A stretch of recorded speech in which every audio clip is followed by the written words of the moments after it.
Yes, friends, GST amendments, specially मई 26 में जो बच्चे एग्ज़ाम देने जा रहे हैं उनमें से मैक्सिमम बच्चों का कोचिंग पहले ले लिया हुआ रहता है, दैट इज़ जनवरी 26 बैच में।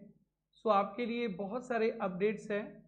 सो मई 26 वाले स्टूडेंट्स बहुत ध्यान से अपने जो भी क्लास नोट्स हैं, स्टडी मैट है जिससे आपने पढ़ाई किया होगा कोचिंग, उसे खोल के अपने साथ रखेंगे जितने भी बुक्स दिए गए हैं।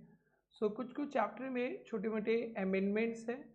सो अपने स्टडी मैट को अपडेट्स करते चलेंगे, या आपको ये पीडीएफ फाइल मिल जाएगा, लिंक से आप डाउनलोड कर लीजिएगा और आराम से बैठकर जहाँ जहाँ जिस जिस टॉपिक में अमेंडमेंट्स हैं और कुछ नए नए पॉइंट्स भी इंसर्ट हुए उसका प्रॉपर नोट्स बना लीजिएगा। एंड जो बच्चे सितंबर 26 जनवरी 26 में एग्ज़ाम देने जा रहे हैं उनके लिए तो एकदम नो प्रॉब्लम, क्योंकि आपको जो स्टडी मेट मिलेगा, अपडेटेड मैट मिलेगा। सो आप लोग के लिए जस्ट ये अमेंडमेंट एक रिवीजन, सुपर फास्ट रिवीजन के लिए। एंड जिन बच्चों का मई 26 एंड CMA CA स्टूडेंट्स जून 26 में एग्ज़ाम है, आप लोग अगर पुराना ईयर को फॉलो किए होंगे तो आपके लिए very very very very important session होगा। और प्यार से जो भी पॉइंट्स आपने पढ़ाई किया है, याद किया है, उसमें थोड़ा मॉडिफाई कर लीजिएगा। Now let's start. दोस्तों, फर्स्ट पॉइंट है जीएसटी रेट्स। तो मैं एक बात बता दूं यारों, आपको जीएसटी रेट्स याद नहीं करना है, बट जो पुराने क्वेश्चंस रहते हैं उसमें जीएसटी रेट्स आपको 6%, 9%, 14% मिलता है। सो न्यू जीएसटी रेट में दोस्तों ये 6% वाला गायब हो गया है, 6% नहीं मिलेगा आपको। 0% है, 2.5% है, 9% है एंड 14% नहीं मिलेगा, तो 20%। तो जो भी आपको एग्जाम में क्वेश्चंस मिलेंगे 9% वाला, 20% वाला या 2.5। सो एक जीटीए में कंसेप्ट हुआ करता था वो 12% वाला, तो जीटीए में 12% नहीं लगेगा। सो जीटीए के केस में आप 18%, जहाँ भी अपने अपने कॉपी में स्टडी मेट में 12% रेट लिखे होंगे जीटीए के साथ फॉरवर्ड चार्ट मैकेनिज्म में, वहाँ पे 18% कर लीजिएगा। नाउ यहाँ पे तो कुछ आपको याद करना नहीं है। अब यहाँ से दोस्तों, टाइम ऑफ सप्लाई चैप्टर में एक छोटा सा अमेंडमेंट हुआ है जो आपका सरदर्द कम कर देगा। दोस्तों, एक वाउचर रिलेटेड कंसेप्ट पढ़ते थे। जब वाउचर इशू किया जाता है तो अगर आइडेंटिफाइबल है तो इशू डेट ही हो जाता है टाइम ऑफ सप्लाई, और नॉन आइडेंटिफाइबल होगा तो रिडम्पशन। नाउ वाउचर को यहाँ से टाइम ऑफ सप्लाई से वो सेक्शंस को हटा दिया गया है, दैट इज 12(4), 13(4), ये ओमिट हो गया है, ओमिट, जस्ट बिकॉज वाउचर ना तो सप्लाई ऑफ गुड्स में आएगा ना तो supply of service. So voucher issue करके पैसा लेना ना तो सप्लाई ऑफ गुड्स है ना सप्लाई ऑफ सर्विस। सो जो आपने 12(4), 13(4) सेक्शन पढ़े थे उससे आज़ादी मिल गया। 12(4), 13(4) related to vouchers omitted, so vouchers are no longer treated as supply of goods or supply of services for taxability purpose। हाँ, अगर किसी कंपनी ने वाउचर इशू किया है, जब रिडम्पशन होगा तो रिडम्पशन के समय जो गुड सर्विसेज मिलेंगे उसके हिसाब से टैक्स लगेगा। सो टाइम ऑफ सप्लाई चैप्टर से वाउचर का टीओएस हट गया है।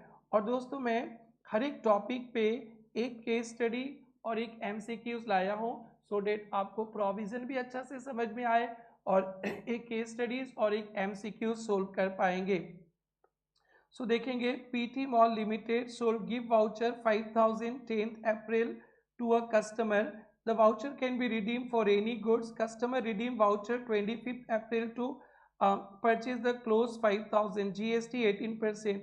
When will be the GST payable? So पहले था जब वाउचर इशू करेंगे, सप्लाई आइडेंटिफाइबल है तो issue date, now issue date खत्म, टाइम ऑफ सप्लाई खत्म। जब वाउचर को रिडीम करेंगे तो रिडीम जब किया जाएगा उसी दिन वो गुड्स के लिए होगा तो सप्लाई ऑफ गुड्स, और सर्विस के लिए होगा तो सप्लाई ऑफ सर्विस में आ जाएगा। So section 12(4), 13(4) omitted, vouchers are not treated as supply, therefore GST is payable when voucher is redeemed। 25th April को 5000 का है और क्लोथ का GST रेट 18%, तो 900। ये बहुत इम्पॉर्टेंट है, ये आपके एग्ज़ाम के लिए इम्पॉर्टेंट है, सबके लिए ध्यान रखेंगे। दोस्तों एक छोटा सा MCQs भी रखा हूँ आपके लिए।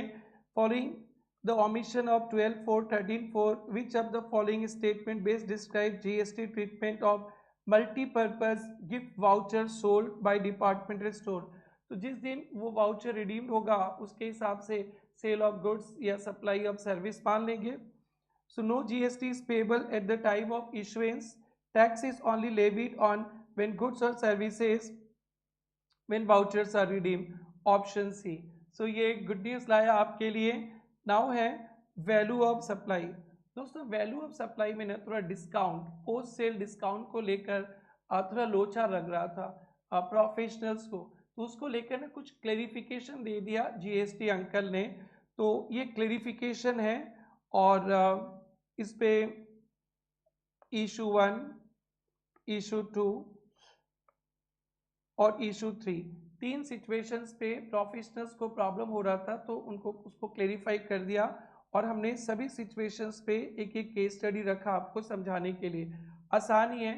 सो बेटा आप लोग सुनते थे ना, डिस्काउंट अगर ऑन या at the time of supply, before supply है और रिकॉर्डिंग इनवॉइस तो डिस्काउंट अलाउड है, या आफ्टर सप्लाई भी होने से डिस्काउंट अलाउ होता था। एग्रीमेंट पहले होना चाहिए और सामने वाले को ITC रिवर्स करना चाहिए, लिंक्ड विथ इनवॉइस होना चाहिए। उसी से रिलेटेड कुछ चक्कर है, आइए देखते हैं। फर्स्ट है clarification on various doubts relating to treatment of secondary और post sale discount under GST। इसमें से कोई एक केस स्टडी आ सकता है, सेकेंडरी या पोस्ट सेल डिस्काउंट। और ये 12 सितंबर 25 को ये सर्कुलर आया था, तो थोड़ा ध्यान से देखेंगे। Whether full ITC available to recipient of supply when recipient make discounted payment to supplier for goods on account of financial or credit commercial credit notes। दोस्तों ये तो पहले ध्यान रखना, फाइनेंशियल और कॉमर्शियल क्रेडिट नोट्स इसका GST में कोई रिकॉग्निशन है। क्रेडिट नोट इशू करते हैं वो भी एक टाइम लिमिट है 30 नवंबर रिटर्न भरने के पहले, तो अब वो उस समय डिस्काउंट अलाउड है, वो वाला डिस्काउंट। बट ये फाइनेंशियल और कॉमर्शियल क्रेडिट नोट्स का कोई इंपॉर्टेंस नहीं, इसके कारण कोई डिस्काउंट देगा तो अंकल डिस्काउंट नहीं मानेंगे, फुल अमाउंट पे GST लेंगे जो ओरिजिनल प्राइस था। तो ध्यान से देखेंगे। Clarification where supplier issues financial commercial credit note without reducing GST liability, और फाइनेंशियल कॉमर्शियल क्रेडिट नोट में GST लायबिलिटी उसमें रिड्यूस नहीं करते। The recipient is not required to reverse ITC since transaction value tax amount remain unchanged. यहाँ पे एक example देखेंगे, example से समझेंगे। PT ट्रेडर ने 1 लाख का गुड्स बेचा है, 18% GST to PT mart. So PT traders ने 1 लाख का माल बेचा 18% GST के साथ, तो इनवॉइस बन गया 1,18,000। तो आपने किसी को माल बेचा with GST 1,18,000, later on PT trader issued financial credit note 10,000। फिर आपने बोला सर ये थोड़ा सामान डिफेक्ट है या कुछ ऐसा है या ऊपर नीचे हो गया, तो हमने आपको क्रेडिट नोट नहीं दिया जो GST वाला है, फाइनेंशियल क्रेडिट नोट दे दिया 10,000 विदाउट रिड्यूसिंग GST लायबिलिटी। मैंने बोला GST तो पूरा ही देना है और मैं GST गवर्नमेंट को पूरे ही दे दिया और 10,000 का आपको क्रेडिट नोट इशू कर दिया। तो मैंने सरकार को टैक्स पूरा दे दिया, सरकार ने मेरे से टैक्स पूरा ले लिया, बट आप मेरे को 10,000 कम दे रहे हैं, 10,000 क्रेडिट नोट। तो यहाँ पे आपको ITC रिवर्स नहीं करना है और ITC जो GST मैंने गवर्नमेंट को दिया था वो गवर्नमेंट ही रख लेगा। No, PT Mart is not required to reverse ITC and full ITC of 18,000 available since financial credit note does not reduce GST liability, tax charge in the original invoice remains unchanged। तो मैंने आपको जो bill बनाया था 1,18,000 का 18,000 tax भी दे दिया, आप मेरे को कम दे रहे हो, पैसा कम दे रहे हो, तो उसका कोई उपाय नहीं है। मैंने फाइनेंशियल या कॉमर्शियल क्रेडिट नोट दिया है। अगर मैं नॉर्मल वाला क्रेडिट नोट देता तो उस सिचुएशंस पे जो जीएसटी का क्रेडिट नोट लिखा रहता है उस सिचुएशन पे आप मेरे को वो टैक्स के साथ माइनस करके देंगे और मैं गवर्नमेंट से रिफंड ले लूँगा और आपको आईटीसी रिवर्स करना पड़ता है। इसको आप लोग पढ़े हैं, इस पर भी कुछ अमेंडमेंट्स है, क्रेडिट नोट चैप्टर में जाके मिलेगा। तो यानी आपने मेरे को पैसा कम भी देंगे ना तो भी वो ओरिजिनल जो जीएसटी है मैं सरकार को पे करूँगा और आपको आईटीसी मिलेगा। ये देख रहे हैं MCQs. A supplier issue a commercial credit note to a buyer to provide post sale volume discount without adjusting GST component. मैंने आपको एक क्रेडिट नोट दे दिया पोस्ट सेल वॉल्यूम डिस्काउंट कि आपने सेल वेल बहुत किया तो दे दिया, तो फिर वो जो मैंने ओरिजिनल माल जो बेचा था उसका जीएसटी ना तो आपको रिवर्स करना है ना तो गवर्नमेंट से वापस मिलेगा। What is the impact on the buyer's input tax credit? आपको रिवर्स नहीं करना है। The buyer can retain full ITC as originally claimed in the invoice. So ये डन। नेक्स्ट है whether a post sale discount offered by manufacturer to dealer। बेटा आप लोग को पता है ना नॉर्मली मैन्युफैक्चरर डीलर को माल बेचता है और डीलर किसको बेचता है? कस्टमर को। उससे रिलेटेड थोड़ा सा चक्कर है। Post sale discount offered by manufacturer to dealer distributor would be treated as consideration paid by manufacturer to dealer supply of same goods to the end customer as monetary value of inducement of supply goods manufactured by him। तो बेटा अपने any payment for inducement के लिए भी कुछ करते हैं तो वो भी कंसिडरेशन पे आ जाता है। तो मैंने डीलर को माल बेचता हूँ और डीलर को मैं डिस्काउंट दे दिया कि भाई आप मेरा माल ना बहुत अच्छा से बेचो कस्टमर्स को, मैं आपको डिस्काउंट दे देता हूँ। तो आप मेरा सामान कस्टमर को बेच रहे हैं उसलिए मैं आपको डिस्काउंट दे रहा हूँ। तो ये तो नॉर्मल बिजनेस अफेयर्स ही है ना, मैं आपको बेचूंगा अपना सामान और मेरा सामान आप किसी और को बेचेंगे। तो पहले जीएसटी अंकल क्या सोचते थे, आप मेरा सामान किसी और को बेच रहे हैं इसलिए मैं आपको डिस्काउंट दे रहा हूँ टू इंड्यूसमेंट फॉर सेल, तो वो भी आपके लिए कंसिडरेशन हो जाएगा, उसमें भी जीएसटी लगेगा डिस्काउंट पे। ना रे बाबा ना। सो ध्यान से देखना, here where there is no agreement between manufacturer and customer, मेरे और कस्टमर के बीच कोई एग्रीमेंट नहीं है। हाँ मेरा कस्टमर के बीच एग्रीमेंट है कि मैं बोलूंगा कि कस्टमर्स को कम दाम में दे दो, मैं आपको पैसा दे दूंगा, तब तो उस पर जीएसटी लगेगा, अदरवाइज कुछ नहीं। There are two independent sale, one from manufacturer to dealer, ये एक सेल वन हो गया, and another from dealer to customer, ये अलग सेल हो गया। नॉर्मल बिजनेस तो यही होता है ना, transactions are independent principal to principal and post sale discount reduces price and not treated as consideration। मैंने आपको डिस्काउंट दे दिया है, तेरे पास बहुत लोगों का सामान है, मेरा सामान खूब बेच, ज्यादा बेच, मैं तेरे को डिस्काउंट दे देता हूँ, तो आप खुश हो कि मेरा सामान ज्यादा बेचते हो, गुप्ता जी डिस्काउंट दे रहे हैं, तो वो जो मैं डिस्काउंट दे रहा हूँ इसी कारण मेरा सेल बढ़ रहा है, तो this is not for inducement to sale, वो कंसिडरेशन पे नहीं आएगा, उस पर टैक्स नहीं लगने वाला है जो डिस्काउंट देने वाला हूं मैं। दूसरा, such discount is not linked to independent service, therefore cannot be included in as inducement under section 231, वो कंसिडरेशन पे भी नहीं आएगा, डिस्काउंट माइनस भी नहीं होगा।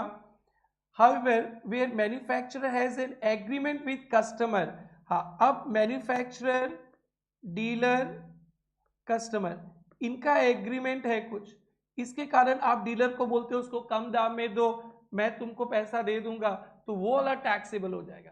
मैन्युफैक्चरर का कस्टमर के साथ कोई कनेक्शन नहीं है, manufacturer to dealer, dealer to customer, तो वहां पे जो डिस्काउंट दिया जाएगा वो डिस्काउंट तो ऐसे टैक्स लायबिलिटी से माइनस भी नहीं होगा और वो डिस्काउंट को कंसेशन मान के एक्स्ट्रा जीएसटी भी नहीं लगेगा। Where manufacturer has agreement with end customer and discount is given, enable supplier to reduce price, such discount shall be included as inducement for supply। अब ध्यान से ये तीनों क्लेरिफिकेशन को देखेंगे। पॉइंट 2 में मैन्युफैक्चरर टू डीलर है और डीलर टू कस्टमर, तो यहाँ पे एक सप्लाई मैन्युफैक्चरर टू डीलर उस पर फुल प्राइस पे जीएसटी और दूसरा supply dealer to customer full price पे। अब डीलर ने कस्टमर को कम दाम में बेचा, डिस्काउंट दिया, मैन्युफैक्चरर उसको डिस्काउंट दे रहा है, उससे कुछ नहीं। हाँ अगर मैन्युफैक्चरर का डायरेक्ट कनेक्शन है कस्टमर के साथ कि भैया आपको मेरा डीलर ना कम दाम में माल बेचेगा और डीलर बोलेगा हम क्यों बेचेंगे, अभी तेरे को हम पैसा देंगे ना, तो वो टैक्सेबल हो जाएगा। सो अब तीनों पे अच्छा से एक एक एग्जाम्पल देखिए। PT manufacture sold goods to PT dealer को 1 लाख प्लस जीएसटी, मैंने आपको माल बेच दिया। PT dealer sold goods to customer, यही तो होता है, मैं आपको माल बेचूंगा, आप आगे बेचना, तो मैं 1 लाख पे जीएसटी लूंगा, आप कस्टमर से 120 पे लेना। ना प्रॉब्लम क्या होता है, PT manufacture give post discount sale 10,000 to PT dealer for sales promotion. आप थोड़ा मेरा काम करो ना, अच्छा से माल बेचो ना, मैं आपको थोड़ा डिस्काउंट दे देता हूँ, मतलब एज एक्स्ट्रा पैसा नहीं देके जो आपसे पा रहे थे डिस्काउंट दे रहे हैं। So there was no agreement between manufacturer to customer with a discount is consideration for supply. No. Post sale discount is not treated as consideration. No agreement. So it's not taxable. PT Limited gave post discount sale 20,000 distributor after distributor sold goods. Distributor ने मेरा माल बेचा, मैंने उसको discount दिया। Distributor didn't provide any service to manufacturer, distributor हमारे लिए कुछ भी काम नहीं किया, सिर्फ माल ही बेचा। Whether discount is consideration? No. Same बेटा। नाउ ये अच्छा से देखना, PT manufacture agreement with customer, manufacturer का कस्टमर के साथ एग्रीमेंट है, बट मैं तो कस्टमर को नहीं बेचूंगा, मेरा डीलर बेचेगा। To supply AC at 40,000, manufacturer instructed dealer to sell 40,000, manufacturer मैं बोल रहा हूँ भाई डीलर तो उसको 40,000 में बेचना, and later paid 5,000 as compensation, और फिर मैं आपको 5,000 कॉम्पेंसेशन दे दिया। तो यहाँ पे whether 5,000 is consideration, yes the amount paid by manufacturer treated as consideration, मैंने आपको जो 5,000 रुपया दिया तो वो आपके लिए कंपेंसेशन हो जाएगा, तो आप उसको बोलेंगे सेल किया 45 पे, 40,000 कस्टमर से लिया और 5,000 आपका मैन्युफैक्चरर आपको दिया। Since there is an agreement with end customer, discount is given to induce supply at predetermined reduce price, आप कम प्राइस में बेचे उसके लिए मैं आपको 5,000 दिया, तो वो आपके लिए वो सेल प्राइस हो जाएगा 5 मेरे से और 40 कस्टमर से, 45,000 पे जीएसटी लगेगा। Whether post sale discount extended by manufacturer to dealer can be treated as consideration in lieu of activities performed to promote sale of goods। बेटा आप तो मेरा डीलर हो, डिस्ट्रीब्यूटर हो, तो आप तो हमेशा ही प्रमोट करोगे ही करोगे, नहीं तो आप मेरे सामान खरीद लोगे, आप आगे प्रमोशन नहीं करोगे तो आपका माल ही नहीं बिकेगा। हाँ, मेरे कहने पे मेरे हिसाब से करोगे, उसके लिए कुछ पैसा दे देंगे तो वो टैक्सेबल हो जाएगा आपके लिए, तो ध्यान देना। Post sale discount given by manufacturer dealer is not treated as consideration for service unless dealer provide specific promotional services with an agreement and separate consideration, in which case GST is leviable। हाँ, मैं बोला कि आपको आप advertisement वगैरह करो, मैं आपको पैसा दे दूंगा, डिस्काउंट दे दूंगा, तो आप मेरे कहने पे मेरे रिक्वायरमेंट के हिसाब से एडवर्टाइजमेंट वगैरह कर रहे हैं, तो फिर मैं आपको डिस्काउंट दूंगा, वो आप उसका आप एक बिल बनाएंगे मेरे ऊपर और जीएसटी चार्ज करेंगे। एग्जाम्पल देखना, PT manufacture sold goods to PT dealer, मैं आपको माल बेचता हूँ, later on PT manufacture gave post discount 15 to increase market reach, हमने आपको डिस्काउंट दे दिया कि थोड़ा मार्केट में और एक्सपांसन करो, प्रमोशन करो। नो एग्रीमेंट, ये प्रमोशनल सर्विसेज के लिए कोई एग्रीमेंट नहीं था, तो discount is not included in consideration. लेकिन PT manufacture agree to pay 20,000 to PT dealer for displaying advertisement banner and promoting its product. The amount was given post sale discount. Whether GST is applicable, agreed to pay to PT dealer for displaying and advertising banners and promoting product। पहले क्या होता था ना, बहुत पहले franchises लेते थे हम लोग सीए फाइनल का, तो वो लोग बोलते थे एडवर्टाइजमेंट वर्क कीजिए गुप्ता जी, तो मैं बोलता हूँ यार कमाई नहीं है इतना, क्या एडवर्टाइजमेंट करे, तो वो लोग बोलते थे कि सर आप एडवर्टाइजमेंट करो हमारे नाम का और जो खर्चा लगेगा वो हम लोग पे कर देंगे, तो मैं उनके कहने पे रिटेल लेकर उनके लिए एडवर्टाइजमेंट कर रहा था, उसका पैसा अब उनसे ले रहा था, वो कंसिडरेशन पे आएगा, जब मैं उनसे पैसा लूँगा उस पर जीएसटी भी आएगा। और मैं अपने मन से फ्रेंचाइजी लेकर 2-4 कॉलेज के बाहर एडवर्टाइजमेंट कर दिया, उनसे कोई एग्रीमेंट नहीं था, तो फिर और कर दिया, फिर देखा स्टूडेंट भी बहुत कम आया, तो उनको बोला देखिए ना आपका मैंने बहुत एडवर्टाइजमेंट किया, बहुत खर्चा हो गया और हम लोग तो छोटी जगह पे काम करते हैं, उतना रेवेन्यू भी नहीं है, बहुत लॉस हो जाएगा। बोले गुप्ता जी टेंशन मत लीजिए, 10,000 रुपया ले लीजिए। तो वो 10,000 रुपया मेरे को देगा, उस पर जीएसटी नहीं, बट उनके कहने पे उनके हिसाब से अगर मैं करता हूँ, एग्रीमेंट है 10,000 देता है तो उस पर मैं जीएसटी चार्ज करूंगा। Yes the amount TDS consider for supply a promotional activity since dealer has provided promotional services under an agreement and GST is leviable। बेटा ये क्लैरिफिकेशंस अच्छा से देखना आप लोग।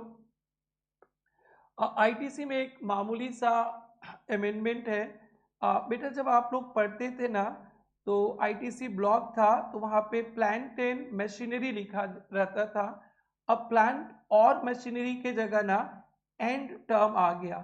प्लांट और मशीनरी में ना तो बहुत डिस्प्यूटेड हो जाता था, और कोई प्लांट होने से भी आईटीसी मिल जाता था, मशीनरी आने से भी आईटीसी मिल जाता था अलग अलग।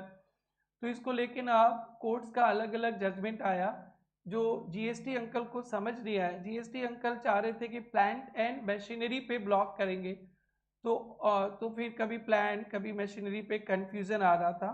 सो एक छोटा सा अमेंडमेंट है 17(5)D ब्लॉक क्रेडिट तो पता ही है। वर्ड प्लांट और मशीनरी के जगह क्या लिखना है, plant and machinery and retrospective effect overriding courts decision. पहले कोर्ट ओनली प्लांट होने से और ओनली मशीनरी आने से अलग ही वर्डिक्ट आ जाता था, मिल जाता था आईटीसी, बट अब प्लांट एंड मशीनरी डाल दिया गया है। तो जहाँ पे प्लांट एंड मशीनरी आएगा वहाँ पे आईटीसी वाले पे कोई कंफ्यूजन नहीं आना चाहिए। तो ध्यान रखेंगे प्लांट और मशीनरी के जगह प्लांट एंड मशीनरी टर्म जरूर से जाके करेक्शन कर लेंगे 17(5)D में। Goods or services both received by taxable person for construction and movable property other than plant and machinery हो गया on his own account 17(5)D खुद के लिए बनाते हैं, including when goods or services both are used in course or furtherance of business। तो 17(5)D को जाके और को एंड कर दीजिएगा। नेक्स्ट है tax invoice credit note debit note में थोड़ा सा क्रेडिट नोट को लेकर इम्पॉर्टेंट अमेंडमेंट है, ये मेरे को लगता है एग्जाम पे हिट होगा। क्रेडिट नोट तो आपको पता ही है, जब कोई सामान रिटर्न हो गया या क्वालिटी डिफेक्टिव था ऐसा कुछ होता है तो हम लोग इनवॉइस तो रेज कर दिए थे, फिर क्रेडिट नोट रेज करते हैं, या सामने सप्लायर ने इनवॉइस रेज किया, उस इनवॉइस में कुछ गलती था। अभी MEPL से इनवॉइस आया था हमारे पास, उस इनवॉइस में स्टूडेंट का फ़ी को लेके मिस्टेक था, तो हर एक महीने का GSTR 1 वगैरह तो सब फर्निश कर देते हैं ना, तो फिर अब एक महीना बाद पता चल रहा है कि भाई इनवॉइस गड़बड़ था, तो रिटर्न भी लग गया। तो हम लोग क्रेडिट नोट रेज करते हैं, एंड क्रेडिट नोट रेज करने का टाइम लिमिट होता है 30 नवंबर, लेट से लेस 30 नवंबर, और date of annual return whichever is earlier. So credit note raise करते थे तो फिर सप्लायर का टैक्स लाइबिलिटी कम जाता था, लेकिन अब एक कंडीशंस डाल दिया, the supplier can reduce output tax liability only if, अगर रजिस्टर्ड पर्सन को सप्लाई किए ITC attributable to such credit note if avail has been reversed by recipient। अगर रजिस्टर्ड पर्सन को आपने सप्लाई किया है और रजिस्टर्ड पर्सन ने पूरा बिल पे ITC ले लिया, वो रिवर्स करेगा, जितना क्रेडिट नोट है उस अमाउंट को रिवर्स, उसका टैक्स अमाउंट को रिवर्स करेगा, तो ही मेरा लाइबिलिटी कमेगा। This is new, this is very very very very important. और अदर केस में नॉन रजिस्टर्ड पर्सन को अगर आपने सप्लाई किया है तो incidence of tax on supply has not been passed on to any other person. तो आपने जिसको भी सप्लाई किया है वो इंसिडेंस किसी और को ट्रांसफर नहीं किया हो। रजिस्टर्ड प्लेयर को आपने सप्लाई किया तो उन्हें ITC ले लिया तो ITC रिवर्स करेंगे, तो आप सप्लायर हो, क्रेडिट नोट रेज करोगे तो आपका टैक्स लायबिलिटी कम जाएगा, और दूसरे को किए हैं तो incidence not pass to any other person. So इसके लिए मेरे पास वर्ड्स नहीं है कहने को, कंफर्म एग्जाम पे आने वाला है दोस्तों। इस पे हमने एग्जाम्पल एक रखा है, अच्छा से देखना। PT limited Guwahati supplied goods to a registered person को, तो बस वही है कि रजिस्टर्ड पर्सन अगर ITC ले लिया इस बिल पे तो जितना डिस्काउंट दे रहे हैं, I mean to credit note होता है उसका, उस पर जो जीएसटी का अमाउंट होगा, आप रिवर्स करोगे तो मेरा लायबिलिटी इधर कम जाएगा। ऑन 10th जुलाई को वैल्यू ऑफ सप्लाई 5 लाख का माल बेचा, 90,000 tax, invoice value 590, mister A paid amount and avail full ITC, तो आपने पूरा आईटीसी ले लिया। नाउ क्या हुआ, 15 अक्टूबर को PT issue credit note 1 lakh plus 18,000, मतलब ये 5 लाख में 1 लाख का रिटर्न हो गया या कुछ क्वालिटी खराब था या कुछ भी था, 1 लाख रुपया मैंने कम कर दिया, उस पर जीएसटी 18%। अगर मैं financial commercial credit note raise करूंगा, पहले पढ़े थे, तो जीएसटी लायबिलिटी एडजस्ट नहीं होगा, got it, okay, due to some post sale discount. However A did not reverse ITC, आपने पूरा आईटीसी लेके रखा, रिवर्स नहीं किया, तो can PT limited reduce, no, यही अमेंडमेंट है, reduction is allowed only recipient reverse ITC. In this case, Mr. A has not reversed 18,000 ITC, therefore PT cannot reduce output tax liability. PT Limited cannot reduce output tax liability since recipient not reverse credit note as the required this. अगर if recipient reverse, आप ITC reverse कर देते हो तो फिर मेरा liability कम जाएगा। Normally यही होना चाहिए, आपको अब ITC 90,000 पे नहीं लेना चाहिए, ले लिया था तो 18,000 पे आपको फिर टैक्स लायबिलिटी बढ़ा देना चाहिए। फिर मेरा यहाँ पे भी गवर्नमेंट को बोलेंगे भाई देखो उसने अपना 90,000 लिया था, मैंने 90,000 दिया था, मैंने इधर कम कर दिया, उधर टैक्स दे दिया। सो ये वेरी वेरी इंपॉर्टेंट, सो ये नोट्स को ध्यान रखना। अदर केस में वो आप अगर रजिस्टर्ड नहीं हो, आप छोटे बिजनेसमैन हो, तो वो इंसिडेंस किसी और को पास नहीं करेंगे, तो ही मेरा लायबिलिटी कमेगा। सो वेरी इंपॉर्टेंट बेटा। चार्जेस ऑफ जीएसटी में वो आपको याद होगा ना, ई कॉम ऑपरेटर के थ्रू अपने सर्विसेज सप्लाई करते हैं, तो ई कॉम ऑपरेटर टैक्स भरता है। ई कॉम ऑपरेटर, वहाँ पे एक छोटा सा पॉइंट आ चुका है, ये छोटा सा पॉइंट बहुत इंपॉर्टेंट है आपके लिए। सो देखते हैं ई कॉम ऑपरेटर वाला वो 5 सर्विसेज को हम लोग रिकॉल करते हैं। Service by transportation of passenger, radio tax, motor radio taxi, motor cab, maxi cab, motorcycle, any other vehicle other than omni बस, ये तो आपको पता ही है। Services by transport of passenger by omni बस, ओमनी बस भी टैक्सेबल है, बट ओमनी बस अगर इको इस कंपनी जिसने सप्लाई किया, इको के थ्रू आपने सप्लाई किया, आप कंपनी है तो टैक्स कंपनी विल पे, ये आप सबको पता है। Service by providing accommodation, hotels inn guest house, clubs वगैरह, except where person supplying such e com through is registered, अगर बड़े बड़े होटल्स वगैरह है वो रजिस्टर्ड है तो वो दे देगा, छोटे छोटे है तो फिर ई कॉम ऑपरेटर दे देगा। Service by house keeping, plumbing, carpentering, except where such person supply through e com is registered, e com के थ्रू सप्लाई करे, बट आप रजिस्टर्ड तो आप दे दोगे, आप रजिस्टर्ड है तो e com operator. Supply restaurant services other than supplied by restaurant eating joint located specified premises, तो ये पांचों पॉइंट्स पढ़ा था, ये नया आ गया, very very very important. Services by way of local delivery, ये आजकल जो ऑनलाइन शॉपिंग करते हैं तो लोकल डिलीवरी भी तो मतलब वो लोग के अपने गोडाउन वगैरह रहते हैं, लोकल डिलीवरी ब्लैंकेट वगैरह करते हैं ना, तो ये लोकल डिलीवरी वाले लोग को भी कवर कर लिया गया है। सो आगे चलकर एग्जामिशंस पे भी मिलेंगे। सो लोकल डिलीवरी, जो लोकल डिलीवरी करता है ई कॉम के थ्रू करेगा, छोटे प्लेयर है तो ई कॉम टैक्स देगा, अगर वो रजिस्टर्ड है तो खुद दे देंगे। Except where person supplying such services through e com operator liable for registration. So ये 22 सितंबर से, एफ वाला पॉइंट 22 सितंबर से आया, ये एग्जाम के लिए वेरी वेरी इंपॉर्टेंट रखेंगे। Services by way of local delivery आगे मिलेगा। तो ये जो 6 सर्विसेज को याद रखने के लिए होटल आर याद रखना शॉर्टकट है। होटल आर में क्या क्या मिलेगा आप लोगों को, एच का मतलब हाउसकीपिंग, ओ का मतलब ओमनी बस, टी का मतलब ट्रांसपोर्ट टैक्सी मोटरसाइकिल, ई का मतलब ईटिंग जो रेस्टोरेंट वाला था, एल का मतलब लोकल डिलीवरी न्यू, आर का मतलब रेसिडेंशियल एकोमोडेशन।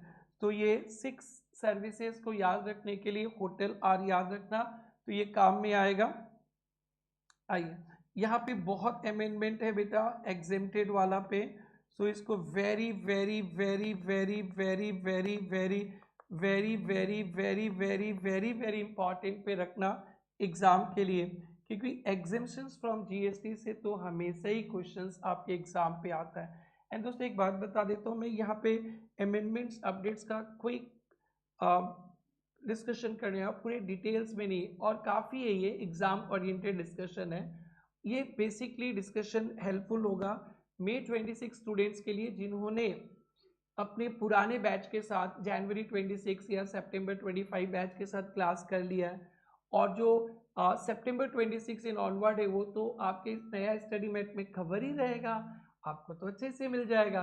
तो May 26 स्टूडेंट्स आपका तो ऑलरेडी जीएसटी पढ़ा हुआ है, थोड़ा थोड़ा चेंजेस कर लेना है, इसलिए बहुत ज़्यादा नहीं बताया जा रहा है। Yes, now amendment in existing exemptions, तो पुराने एग्जेम्पशंस में कुछ अमेंडमेंट हुए, ये local delivery local delivery local delivery local delivery वही वाला है, ध्यान देना। Transportation of goods by road other than GTA courier and by inland waterways is exempt, ये एंट्री नंबर 18 में पढ़े थे। Transfer of goods by road, road के थ्रू ट्रांसपोर्टेशन ऑफ गुड्स या इनलैंड वाटरवेज एग्जेम्प्ट है, बट जीटीए टैक्सेबल है, courier taxable है। तो अगर रोड से सप्लाई करो तो इनलैंड वाटर एग्जेम्प्ट है, बट जीटीए और कोरियर जहां घुस जाएगा वो टैक्सेबल है। प्रॉब्लम क्या हो गया, ये जो ब्लिंकिट वगैरह और भी कितना फास्ट डिलीवरी होम डिलीवरी करते, वहाँ भी डिलीवरी होता है, बट वो लोग ना तो जीटीए में आते थे ना तो कोरियर में आते थे, और टैक्स से बच जाते थे, सो वो उस पर टैक्स नहीं लगता था। तो फिर क्या हुआ ना, विद इफेक्ट फ्रॉम 22 सितंबर से अमेंडमेंट हुआ। अभी पढ़ के आए तो होटल आर में एल एल local delivery, this exemption does not apply to local delivery services provided by e com operator. कोई भी e com operator local delivery supply करता है, लोकल डिलीवरी सर्विस करता है ई कॉम ऑपरेटर, तो वो एग्जेम्पशन पे नहीं आएगा, वो टैक्सेबल हो जाएगा। Exemption does not apply. और through an e com operator, e com operator खुद करता है, ब्लिंकिट खुद करता है सामान, तो लोकल डिलीवरी करता है, तो वो भी एग्जेम्पशंस पे नहीं रहेगा। As well as through e com operator, बहुत सारे प्लेटफॉर्म है जो सिर्फ माल ही लोकल डिलीवरी करने का काम करते हैं, वो भी एग्जेम्पशन पे नहीं रहेंगे। सो ध्यान रखना, exemption does not apply to local delivery by e को खुद करता है, या थ्रू इको के थ्रू कुछ काम होता है, तो वो लोकल डिलीवरी एग्जेम्पशन नहीं होगा, टैक्स लगेगा। इस पे अच्छे अच्छे एग्जाम्पल केस स्टडीज एमसीक्यूज देखिए। Transportation of goods by road and inland water पहले फुल्ली एग्जेम्प्ट था, जीटीए कोरियर टैक्सेबल था। न्यू प्रोविजंस फुल्ली एग्जेम्प्ट, कोई चेंज नहीं है इस पे। Now local delivery service through ECO के थ्रू देंगे, तो नया प्रोविजन देखिए, पहले तो एग्जेम्प्ट था, अब तो देख के मतलब नहीं। Exemption withdrawn, now taxable, date याद रखना 22 सितंबर, बहुत इंपॉर्टेंट है। GST applicability when ECO involve, ECO लग गया लोकल डिलीवरी में, इको खुद करवा के देता है या खुद करता है, तो पहले जीएसटी नहीं था, जीएसटी एप्लीकेबल। सो अब एग्जाम्पल और एमसीक्यूज देखेंगे, 3 रखा गया है, तो ये याद रखना है बेटा। Transportation of goods by road, inland waterways exempt, but GTA courier service taxable from 22 September.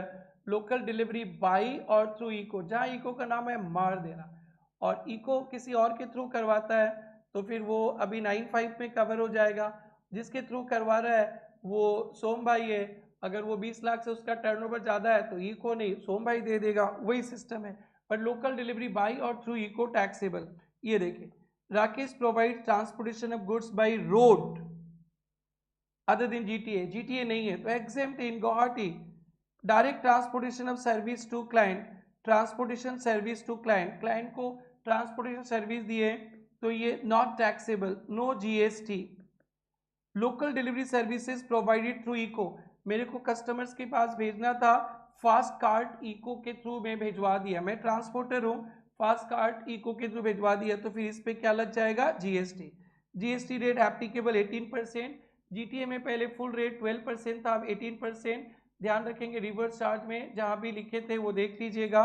Compute taxable, तो बेटा as per entry 18 exemption transfer goods by road other than GT exempt, local delivery through ECO taxable 22 सितंबर, date देख लेना अक्टूबर को हुआ, तो 18% tax लगेगा। Very very very very very important.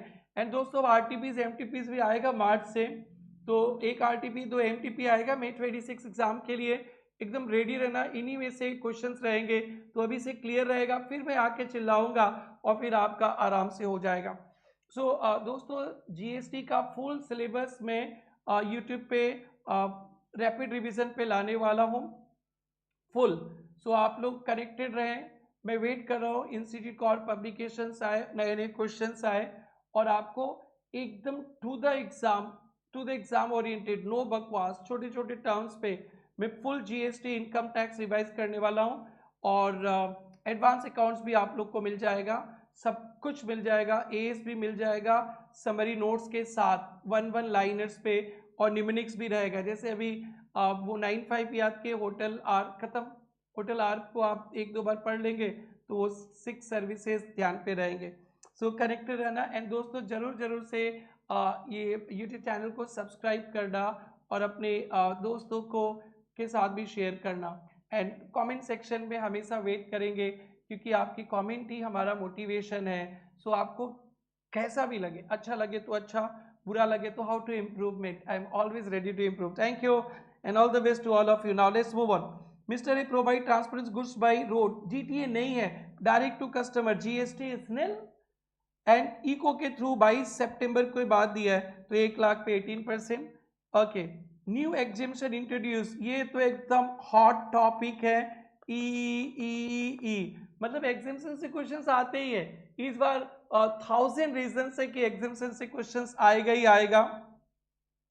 Service of life insurance, आपको तो पता ही है 22 सितंबर से life insurance, health insurance exempt, life insurance, health insurance पे नो टैक्स, बट वो इंडिविजुअल या फैमिली का होना पड़ेगा, बिजनेस घुस जाएगा तो टैक्सेबल। तो बस एक ही लाइन में सुन लीजिए, इतने सारे प्रोविजन एक लाइन में। प्रेरणा टूरिस्ट अपना हेल्थ इंश्योरेंस, लाइफ इंश्योरेंस कराया, सॉरी आरजी ने अपना लाइफ इंश्योरेंस, हेल्थ इंश्योरेंस कराया, नो जीएसटी। आरजी ने चुन्नू मुन्नू चलगोरी का लाइफ इंश्योरेंस, हेल्थ इंश्योरेंस कराया, no GST. But Prerna tutorials ने अपने स्टूडेंट्स, अपने स्टाफ, टीम मेंबर्स का करवाया, तो जीएसटी। So that's it. अब इंडिविजुअल, फैमिली टैक्स फ्री, जहां पे ग्रुप आ जाएगा, बिजनेस आ जाएगा, वो सब टैक्सेबल। सो क्या tax free, individual, family tax free, business आ जाएगा तो टैक्सेबल, स्टाफ का टैक्सेबल, आरजी का, आयुष गुप्ता का, चलगोरी का not taxable. So that's it. So everyone learn,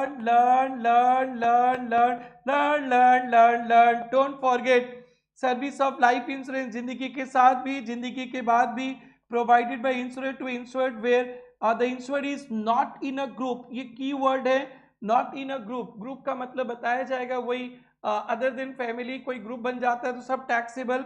entry number भी याद रखना 36C।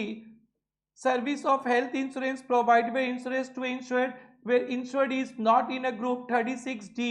तो 36C 36 और D याद रखना, ग्रुप में रहेगा तो टैक्सेबल दोनों। ये ग्रुप क्या होता है दिखाएंगे। It is clarified that this exemption should apply to contract of service where insured is individual, RG खुद का करें, और इंडिविजुअल एंड फैमिली, मैं चलगुरी चुन्नू मुन्नू मम्मी पापा सबका कराऊं, फैमिली चलेगा। For this purpose of a above, family shall include all individual insured as family in the contract of service. Insurance वाले लोग जिसको जिसको फैमिली मान ले वो सबका कराओ, सब टैक्स फ्री है।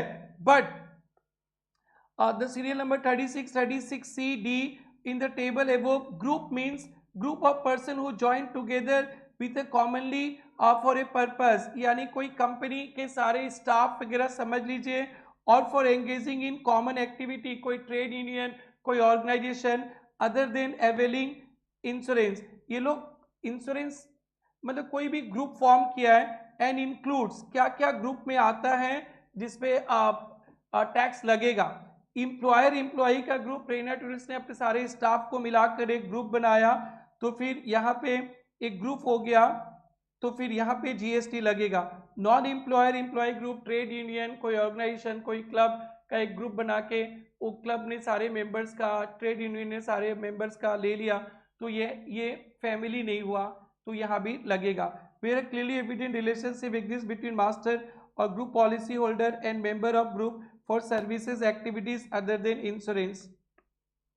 हेल्थ इंश्योरेंस भी बताया गया, तो हेल्थ इंश्योरेंस का मीनिंग देख लीजिए, effect of contract which provide for sickness benefit, medical benefit, surgical, hospital expenses, whether in patient, out patient, travel cover, personal accident cover.